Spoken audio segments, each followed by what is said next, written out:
Bon, Hélène. Hélène.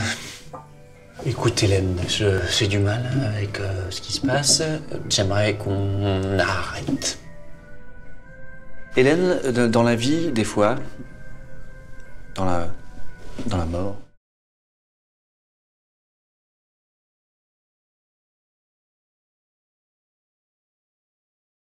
T'es morte Hélène, un court-métrage beaucoup plus conséquent, plus ambitieux. Et on a eu la chance d'être pris donc, pour la résidence Sofilm de genre, qui se déroulait en Grand Est. Et on a gagné, on a réussi à gagner cette résidence-là. Et donc, ça nous a permis de boucler le financement du film et d'avoir la chance de travailler en collaboration Belgique-France avec la région Grand Est et avec Canal+ aussi. Je ne vais pas faire rougir Mikil, mais je pense qu'il a quelque chose vraiment de viscéral comme réalisateur et par rapport au cinéma, qui fait que moi, quand j'ai vu son premier court-métrage fait avec 1500 € et 3 potes dans une ferme, je ne sais pas où, j'ai tout de suite eu le sentiment que c'est quelqu'un qui savait filmer, qui savait jouer avec les émotions. Évidemment, il y avait plein de défauts, il n'y avait pas de production value, mais la caméra était à la bonne place, quoi. Et donc, à partir du moment où on tombe sur quelqu'un comme ça qui s'est amené rapidement une cohérence et une manière de filmer, bah, le travail du producteur, c'est de l'aider à aller le plus loin possible en lui. C'était de l'argent, évidemment, mais ça restait très raisonnable par rapport à la possibilité de faire naître un réalisateur, ce qui est le rêve et l'envie de tout producteur, c'est de faire naître un réalisateur au public et à la lumière, quoi. On a coproduit le film entre les deux pays, la Belgique et la France. C'est quelque chose qu'on fait tout le temps. Ce qui était vraiment formidable, c'est l'énergie et je dirais les ressources qu'on a trouvées dans la région Grand Est. Et ça a été vraiment la belle surprise. C'est que déjà de gagner la résidence, évidemment, ça a été un coup de pouce énorme pour le film. Et avec l'arrivée de Canal, qui donne une légitimité au film.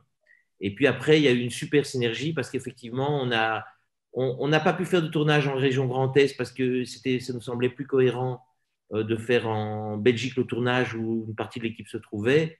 Mais après, on a fait l'étalonnage en Grand Est, on a fait le mixage en Grand Est, on a fait les effets spéciaux. C'est Romain Toumi de Citroën Studio qui a fait les effets spéciaux. Et une synergie locale, c'est quand même toujours très très fort, quoi. C'est plus fort qu'une coproduction parisienne, on va dire, où voilà, tu es une coproduction française, mais là c'est tout d'un coup une région qui monte au front et c'est vraiment une force énorme pour le film, quoi. Et du coup, c'était une manière de voir d'autres horizons. Et en fait, c'est super, parce que maintenant, j'ai l'impression d'avoir un petit bout de ma famille de cinéma en Grand Est. Et c'est bien d'élargir ses horizons. C'est que ce n'est pas toujours sur le talent que les choses se font, c'est sur l'opportunité. Donc, tu peux rencontrer le plus chouette producteur du monde et avoir beaucoup de talent, mais si ce n'est pas au moment où il cherche quelqu'un, il ne va même pas le lire bien comme il faut. Simplement, il faut partir du principe qu'on est aujourd'hui dans un monde où il y a suffisamment de producteurs, suffisamment de caméras et suffisamment de réseaux de diffusion pour se dire que si on a un réalisateur qui n'a jamais été reconnu, c'est que ce n'est pas la faute du monde, c'est la faute de soi-même. Ça, c'est ce que je pense profondément. Pour moi, l'écriture, c'est la période la plus compliquée, la plus stressante, parce que tellement importante, évidemment, tout ce que tu vas faire après dépend de ce que tu as écrit. Et après, moi, j'adore avoir du temps pour préparer, quoi. Je storyboard tout, je pré-filme les scènes compliquées, les cascades, les effets spéciaux, je fais des essais, je pré-filme tout avec des doublures, avec des machins. Ça se voit peut-être pas, mais dans le film, il y a genre 80 plans à effet, quoi. Ouais, le gros projet sur lequel je bosse en ce moment, c'est un premier projet de long métrage, donc je suis en train d'écrire là. On espère pouvoir le remettre à la prochaine commission pour l'aide à la production.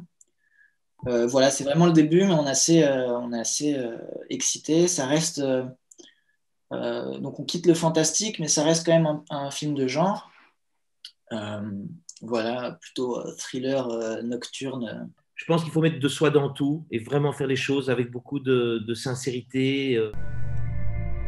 Hélène, faut qu'on parle.